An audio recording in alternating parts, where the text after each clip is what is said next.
Beating the Habs, that's what I wanna do. Yeah, beating the Habs, it's all I wanna do. Yeah, I'm gonna beat the Habs. I just beat the Habs. Beat the Habs. Beat them all up. Gonna beat the Habs because that's what we... Yo, What? what are you so cheery about? What do you mean? Of course I'm happy. I just beat my biggest rival. Excuse me? What?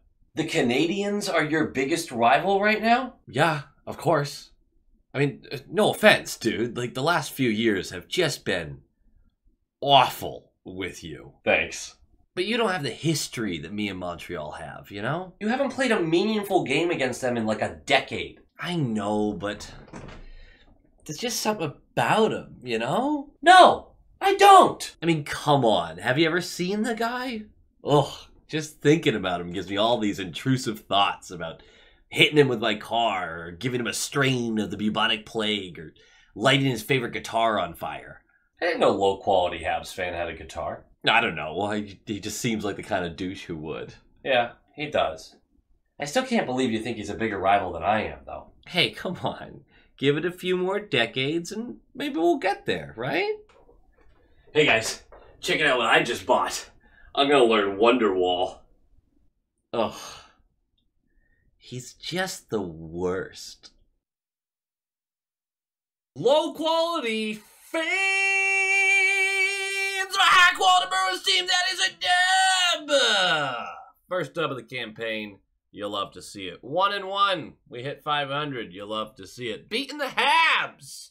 You'll love to see it. That rivalry will never not be important to me. I don't care how much that team sucks. I don't care how good they are. I don't care vice versa for us. I don't care. That rivalry matters to me. I love beating the Habs. And I think many of you do too. Oh, it feels so good. Feels so good. And all of the issues we had last game, we had this game too, actually. We did. But against weaker competition. This video is going to have a very different tone to it, though, because all of a sudden, like, comment, subscribe. Nailed it. No, all of a sudden, it does feel like a healthy Poitras kind of changes some things here. Not defensively, obviously, but offensively, we've scored 10 goals in 2 games. There's some asterisks, semantics, things of that nature there, but I'm just going to go with the 10 in 2 games. Let's do that. I don't care about the bounces or who took their foot off the pedal or anything like that. 10 goals in 2 games with an offense that I was very skeptical about, and I will continue to be so, but there's some positive vibes. The Habs have had... Obviously, their first game was just awesome. Montembeault smoked Toronto last night. Shuts them out, 47 saves, incredible. Primo now gets the start. Tries to, carry the torch for the Habs after that incredible performance. He did not do the same thing. Yeah, he did not follow that example from Montembeault. They do, of course, have Laine out, and I believe Harvey Pinard is out. Laine has a knee sprain, which is really funny, not in a funny way, but I also have a knee sprain, and I had my first day of physical therapy today, and guess what? It kind of sucks. Physical therapy sucks. Especially when you're getting your shoulder done at the same time. It's fine. Let's talk about this Bruins team, though. The lineups do change. I did not expect changes as quickly as this, but shockingly, but not actually, Monty saw what we saw. Jones got moved out of the lineup. The lines are Pavel Zacha, Elias Lindholm, and David Pastrnak, your top line. Outside of injuries, that should not change too often this season. Marchand, Coyle, Geeky. Second line, Tufte, Frederick, Brazeau. Third line, Beecher, Kostelic, Kepke. Fourth line, Zadorov, McAvoy, Lindholm, Carlo, Wotherspoon, Peak. Swayman does get the start with Korpisalo backing up. I did think it was interesting having Swayman start so soon because although, of course, he's been working out and working with the coaching staff and everything along those lines, it's still like you're throwing him right in. He didn't get any preseason games. He didn't get any preseason reps. And you're chucking him right in just a few days after the season starts. He's going to be fine. He's way better than the box score shows. Genuinely. And I know I was just talking about how Korpisalo wasn't that much better than the box score showed. I know a bunch of people wrote some articles about that. Korpisalo was not good last game. He wasn't, like, the reason we lost, but he also wasn't good. Was Swayman great this game? No. But, you know, he was fine. Most of the goals weren't his fault. Obviously, there's rust to shake off, but I'm not all that worried about Swayman. I thought he looked good enough. Tufty is in for Jones, as I just said, because Jones just looked so not ready. I feel bad dunking on the guy, but he was not ready for NHL action in Game 1. And then, of course, Wotherspoon is in for Lohrei. Lohrei had a really rough Game 1. I'm fine with this. Get everyone the more reps in practice. Get everyone where they need to be. Obviously, the pairings got scrambled up a little bit, but you weren't going to play Wotherspoon higher in the lineup, nor were you going to with Peak. So those are probably the pairings going forward for just a little while. We'll see how soon Lohrei works his way back in. Poitras is, of course, still out. And honestly, the vibes felt really bad. I don't want to rant too much because we have a lot to get to in this game, but as the players were being announced for the home opener, one by one, the crowd, look, maybe you were there and you can correct me on this, but from the way the audio sounded on TV, it was clear that the crowd was really only excited about a couple of guys. That's not a great vibe. Like, there was cheers for everyone, but they were very kind of like, yeah, all right, cool, clapping. And then, of course, Marchand, wee, Swayman, wee, all that stuff. But it's kind of rough to hear, you know, 20-something names called, and 3 of them get a big cheer, and then everyone else is like, good. And I think it kind of highlighted how everyone's a little nervous. It's a little nervous about this team. Want to know what it's going to be. And this was, at very worst, a very fun game. But the puck drops. The puck drops! And 25 seconds in, Marchand is chasing a puck around the net, gets clipped by Primo, and they get called for tripping. The goalie got called for tripping. Don't get to see that too often. We're going to go to the power play. 1:35 later. It's been a good PP. But the second unit is out there at this point, maintaining possession just like the first unit did. After a geeky face-off win. Good job by him. Puck moved to Lindholm at the top of the slot, who hammers this in on net. It beats Primo. Primo gets touched by Brazeau's skate, and his arm hits Primo's stick. I agree with Brick here. They challenge for goaltender interference, and he says, by the spirit of the rule, that's not goaltender interference. That was exceptionally light contact. Primo was absolutely able to do his job, in my opinion. But, and I've been on this train for a very long time, so you can't call me on it now, that was contact in the blue paint. And if there's contact in the blue paint, what happens? The goal gets called back. Technically, that's the right call. Is it a soft call? 100%. Technically, it's the right call. So the goal gets called back. Tough luck. And the uneasiness, it sets back in. 6:36 in, McAvoy bumbles a puck on the offensive blue line, leading to a Doc breakaway. Zadorov is forced to come over and make a play, and he does. Chases him down, gets the puck away from him, but wraps him up a little bit and then puts the arms up like this. The ref saw that and called it. That should have been our warning sign right there, by the way, that reactions were going to get calls in this game. These refs were unbelievably stupid. I can't fathom the depths of their stupidity. Is that harsh? Yes. But they're really bad at their job. And this game was really embarrassing for the referee union. It was. People don't take you seriously because you're shit at your job. This was a bad call on Zadorov. I'm not going to whine about this or lose sleep about it because I can also very much see why it was called from the angle that the ref had on the play. Dude went like this. He went, you held him and called it. There was some contact. Fine. We're going to go on the penalty kill.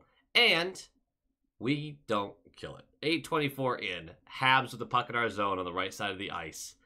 Bruins very aggressive on the penalty kill, having 3 of our 4 men over on the side. This is right after Marchand lays a huge hit on Newhook coming back into the zone.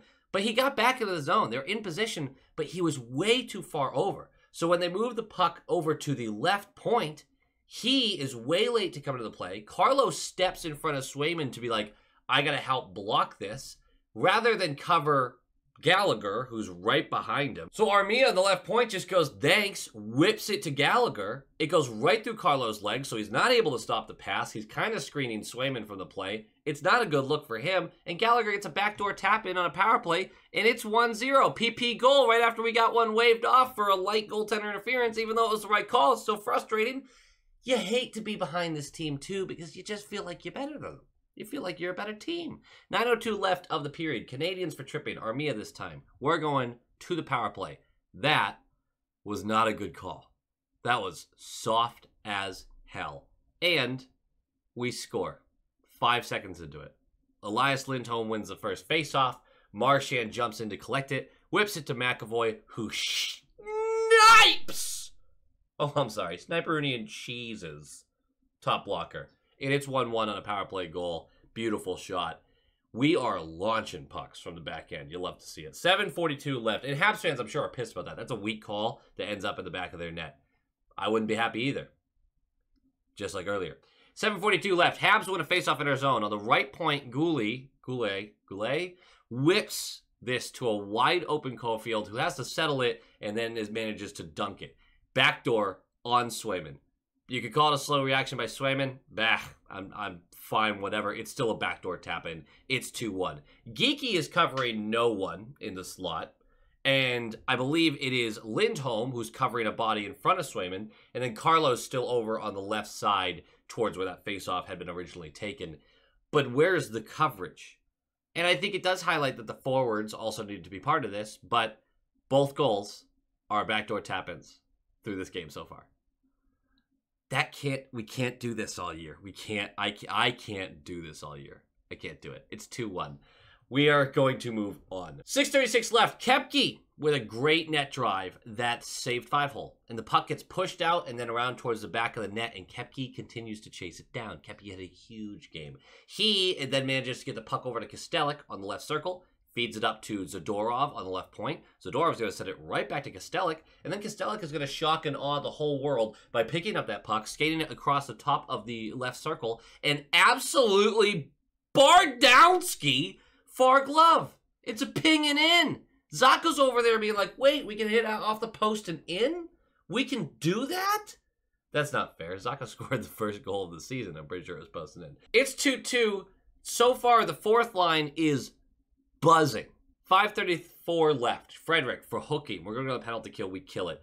Freddie has not found his game yet. He has Brazeau and Tufty right now. That's not exactly, I like Brazeau. I'm not moving him out of the lineup, but he's not a line driver by any means, and he does have to be helped by his line mates a bit. Frederick's got a lot of responsibilities, and Tufty, who I agree with replacing Jones in this game, he was not very good. 1:32 left. Bruins are pouring it on. We've been the much better team, even though it's 2-2.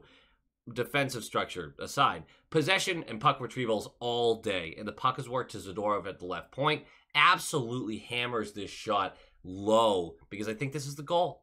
He can rack up a lot of points like this. He's like, I'm just going to hit it low. That's an easy tip for one of our guys. A tip off maybe a defenseman's stick, who knows? But if I keep it just an inch, 2 inches off the ground, it makes it way easier for our guys to get a position and tip it on net accurately. And that's what Elias Lindholm does for this one. Gets a piece and beats Primo low. It's 3-2 late in the first. What a backbreaker. We're going to go to the second period. And 3:56 in, Marchand is held by Hudson. Power play. Lane Hudson looks filthy, by the way. That dude's going to be really good. No dice, but the power play looks damn good. Like, it doesn't look great, but it looks way better than last year. 10:22 left. High sticking on Coyle. PK. Fun thing about this high sticking, what actually happened is a Habs player skated into another Habs player's stick up at shoulder height. He hits this, goes down on his knees, and slides towards Coyle. Coyle, during this whole process, was not within 5 feet of any player on the ice. He was on an island. And as this guy slides on his knees towards Coyle, a ref looks over and goes, ba-boom. I'm not asking for you to fire a referee, but a week suspension feels correct here. What are you doing? You looked over, saw a guy on his knees, saw a guy stand next to him, and just called a penalty? Don't they tell you to call what you see? So not only does that happen, Monty's on the bench yelling for, asking them to call a double minor so that they can review it and see the coil didn't touch anyone. They don't. We have to kill a penalty, which we do. It's fine. The first play of the penalty kill, Carlo takes a chinner. Just stick goes right through his face with the puck at his feet right in front of a ref. Nothing. And it's, again, we won. Who cares? But you're sitting there going, how are you this bad at your job? It's your livelihood. I shouldn't say that. I have a bunch of coworkers who are genuinely dog shit. 32 seconds left on the penalty kill. Marchand is going to kill the rest of it by skating past Matheson into the offensive zone and gets tripped up. We're going to go 4v4 for 32 seconds and then to the power play. Nothing really happens from that. 4:04 left in the period.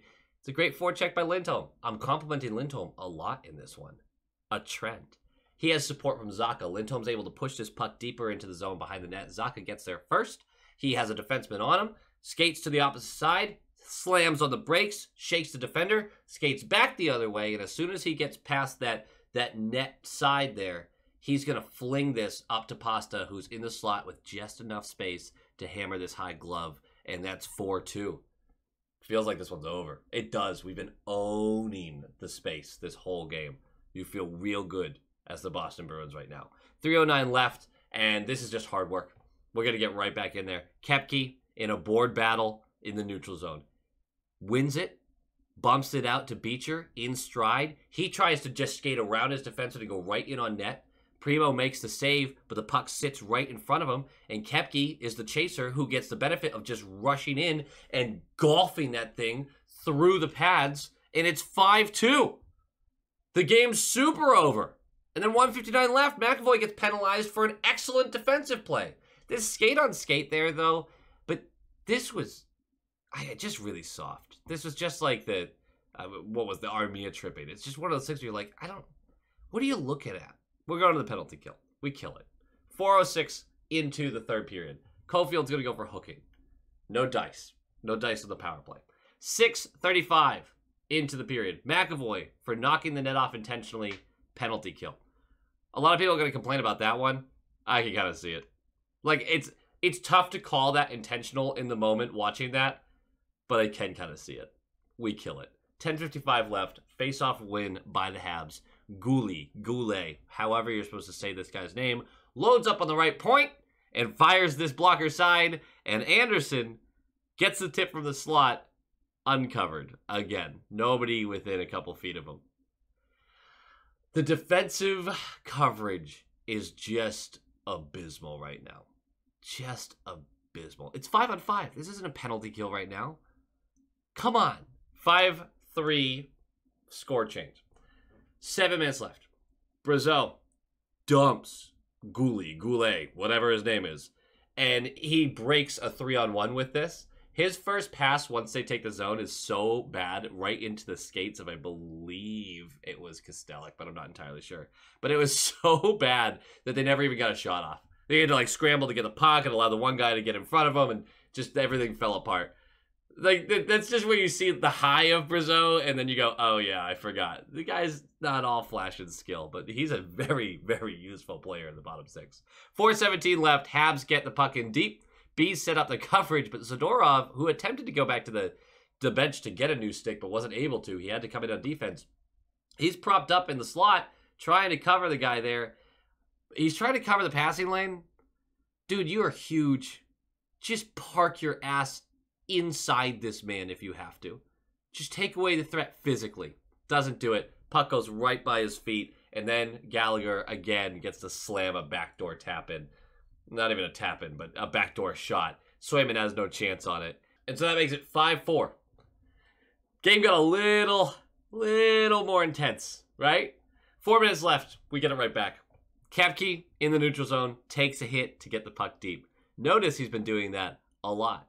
Kostelic catches up to the puck, tries to feed Beecher in the slot, but it just bounces off the defender and in. We'll take it. 6-4. And that is your final score. There's a bunch of other nonsense that happens after that, penalties and whatnot. There's a penalty on Marchand because he launches the puck out of the zone in the offensive zone, which isn't a penalty, by the way. But they call him for the delay of game because they're saying he did it intentionally. And that was the moment where I went, oh, I no longer trust the motives of the refs. It probably took me too long to get here, but that's blatantly like a biased call.